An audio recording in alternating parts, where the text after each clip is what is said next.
Assalamualaikum warahmatullahi wabarakatuh.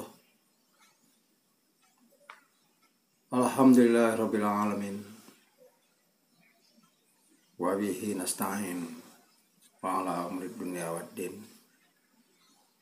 Asyhadu an la ilaha illallah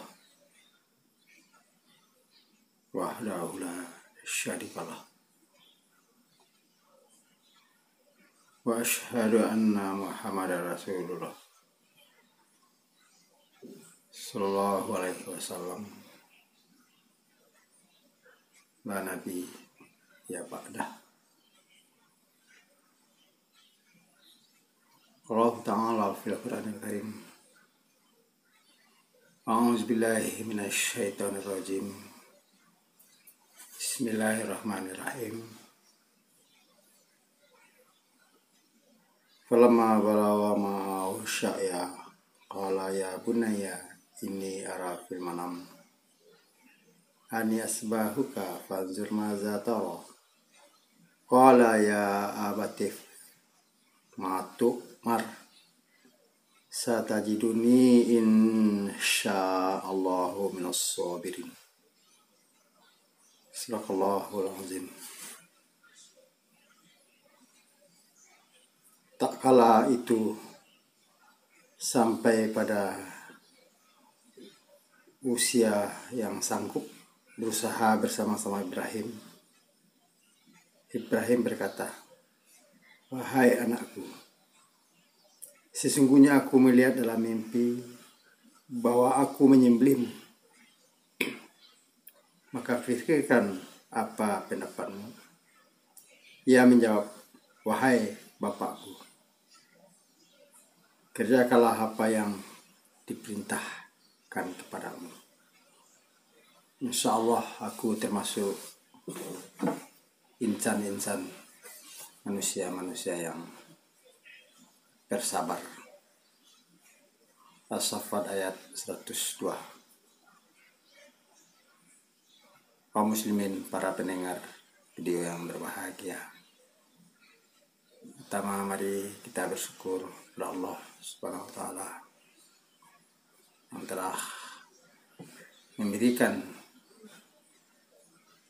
kehidupan dan melanjutkan kehidupan dan telah membukakan hati para hamba-hambanya yang ingin berkomunikasi, berhubungan dengan zat yang gaib. Salawat beserta salam kepada Rasulullah sallallahu alaihi wasallam yang pembawa manusia dari kegelapan moral pada cahaya yang terang. Pada kesempatan ini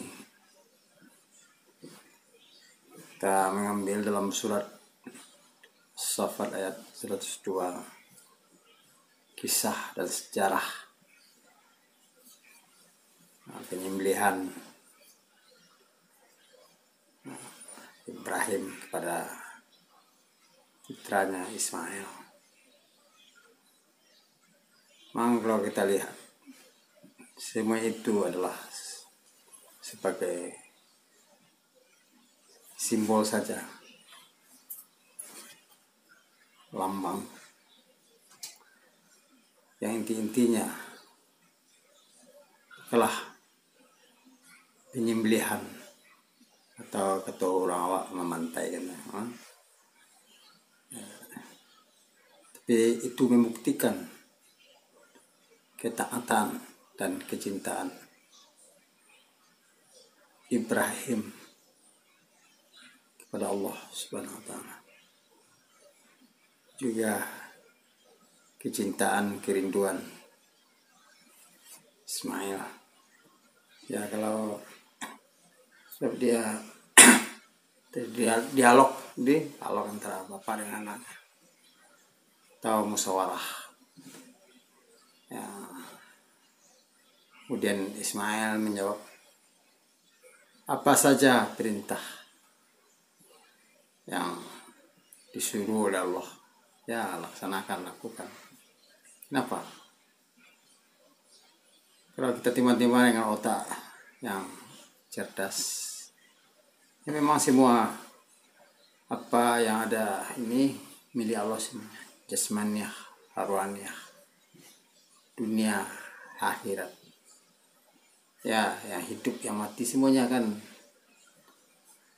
pengaturan Allah Subhanahu wa taala. Ya, kalau Allah yang punya itu apa saja perintah-perintahnya kita laksanakan dan larangan-larangannya ditinggalkan, dari yang sekecil-kecilnya sampai sebesar-besarnya. Kalau kita lihat pelajaran dalam ayat yang sudah kita dengar bersama tadi, yang pertama, ya sesuatu itu perlu urun rempu dan musyawarah. Itu pula dalam kehidupan rumah tangga. Apa yang kita buat, apa yang kita masak, apa yang kita kerjakan. Nah, jangan ambil kesimpulan sendirian saja, tapi dengan hasil kan. Jadi semuanya itu tidak ada penyesalan, tidak ada tuntutan belakang. Nah, begitu pula lah Ibrahim kepada putra dan anaknya. Memang dia melakukan musyawarah atau mufakat tentang sesuatu itu. Itu pelajaran yang pertama. Pelajaran yang kedua, ya, apa yang diperintahkan, apa yang disuruh oleh Allah, tidak enggan melaksanakan dengan tulus, dengan ikhlas. Sebab sesuatu itu menjadi ruh semua amal itu kan dengan ikhlas. Ini katakan taat kepada Allah dan taat kepada Rasul. Jadi ada penyerahan. Setelah kita melaksanakan, berusaha sekuat tenaga dan sehabisnya, ada penyerahan kalbu dan penyerahan batin. Semuanya yang memegang hidup, tali nyawa Allah, yang beri rezeki, yang mengatur semua urusan-urusan dari langit sampai ke bumi Allah. Itu sudah sewajarnya, sudah semestinya patuh kepada Allah Sang Pencipta itu sendiri. Itu pelajaran yang kedua. Pelajaran yang ketiga, ya itu harus sabar ya. Apa saja yang kita laksanakan, yang kita lakukan, jangan tergesa-gesa. Sabar dalam artian yang luas, maksudnya ya kita melihat jauh, memandang jauh ke depan, di balik yang nampak, bukan sekedar sabar. Kaum muslimin, para pendengar yang berbahagia, tidak lebih dari 1 bulan lagi, kurang 1 bulan, atau hitungan hari sebagaimana biasa kita setahun ini merayakan Idul Fitri dan Idul Adha. Ya, semuanya adalah untuk mendekatkan diri kepada Allah Subhanahu wa Ta'ala. Di kurban, ya kurban adalah untuk mendekatkan diri kepada Allah Subhanahu. Ataupun semua amal-amal ibadah yang dilakukan oleh manusia adalah untuk mendekatkan diri atau bekal-bekal menuju kehidupan yang kekal abadi di akhirat nanti. Jadi bagi yang mampu, ya laksanakan kurban fasalil di rabbika wanhar, bersalatlah dan berkorbanlah, ya untuk mendekatkan diri kepada Allah Subhanahu wa Ta'ala. Untuk itu marilah kita mengambil macam pelajaran-pelajaran pada Ibrahim sebagai contoh teladan bapak tauhid.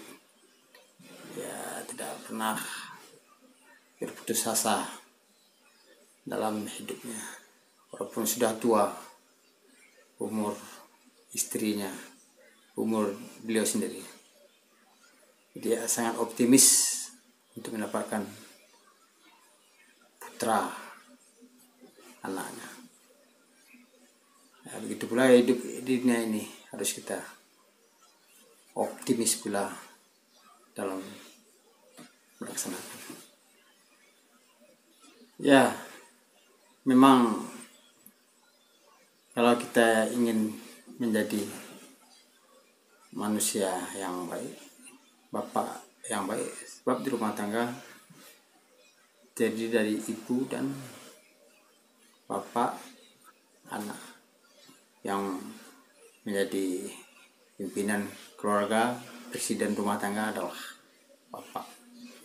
Sedangkan ibu adalah permaisuri dan anak-anak adalah sebagai anggota keluarga.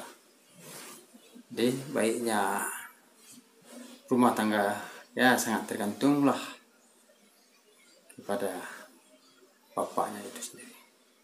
Itu pula lah baiknya suatu kampung, negeri, masyarakat yang luas adalah produk pendidikan dalam rumah tangga. Tak mungkin masyarakat yang luas dan baik kalau rumah tangganya tidak baik. Itu kalau kita menginginkan menjadi seorang bapak yang baik, ikutilah Ibrahim alaihissalam dalam semua tindak tanduk dan pendidikannya yang ada sebagai uswah dan kita ikuti dan kita laksanakan. Juga Ismail waktu itu adalah seorang pemuda ya tawar yang oleh Ibrahim kepada anaknya. Ya, dia kalau perintah Allah dia tidak akan menolak.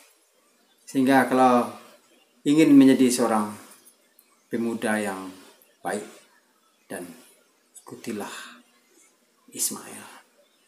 Itu marilah dalam hidup ini ada ikutan, ada contoh. Jadi tidak perlu lagi kita mencontoh para film itu, pendidikan itu ininya. Kita dalam Islam ini sudah ada ukuran-ukuran dan standar-standar. Sebab semua yang ada dalam Al-Quran sebelum Muhammad itu adalah pelajaran yang sangat berharga semuanya. Ya, untuk menguntungkan hidup ya. Juga itu semuanya benar-benar terjadi kan. Ya, itu pula lah kedatangan hari kiamat itu benar terjadi. Untuk itu marilah kita dalam menjalani masa-masa di akhir zaman ini dengan tenang, dengan sabar, ya, dengan kita cepat-cepat tidak terpengaruh, ya. Sebab ukuran standar apa yang kita lakukan ini sudah ada, yaitu Al-Quran dan Sunnah. Contoh-contoh ya, sudah ada, ya, dari masa ke masa dan dari abad ke abad. Semoga ada manfaatnya dalam menjalani hidup ini. Semoga hidup semakin berarti dan semakin bermakna. Banyak maaf. Wassalamualaikum warahmatullahi wabarakatuh.